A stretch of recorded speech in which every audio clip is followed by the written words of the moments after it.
శరీరానికి పోషకాహారం అందించడం కోసం బీన్స్తో చేసిన కర్రీ, ఎముకలు దృఢంగా ఉండడం కోసం రాగి పిండితో చేసిన చపాతీ.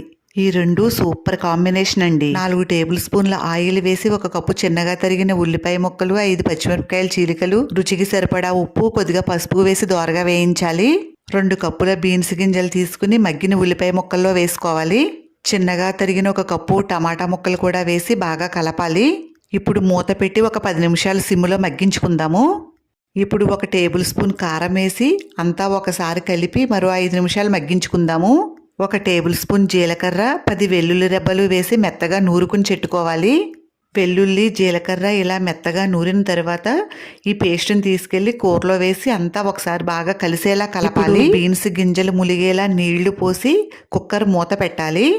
4 విజిల్స్ వచ్చే వరకు ఉడికించుకుందామండి. ప్రెషర్ పోయిన తర్వాత కుక్కర్ మూత తీసి చూస్తే బీన్స్ గింజలన్నీ చక్కగా ఉడికిపోయి ఉంటాయండి. అదిరిపోయే రుచితో బీన్స్ గింజల కూర రెడీ అండి. ఇప్పుడు చపాతీ చేసుకోవడం కోసం 1 కప్పు రాగి పిండి, అలాగే 1 కప్పు గోధుమ పిండి తీసుకోవాలి.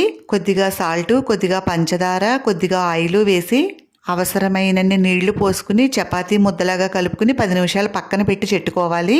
10 నిమిషాలు అయిన తర్వాత పిండి అంతా ఒకసారి మృదువుగా కలుపుకుని చిన్న చిన్న ఉండల్లా చేసుకోవాలి. వీటిని చపాతీలా ఒత్తుకుని పెనం మీద ఆయిల్ వేసి 2 వైపులా దోరగా కాల్చుకోవాలి.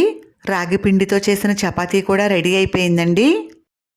ఉదయం టిఫిన్కైనా, నైట్ డిన్నర్కైనా, పిల్లలకైనా, పెద్దలకైనా, ఎవరికైనా చాలా హెల్దీ ఫుడ్ అండి.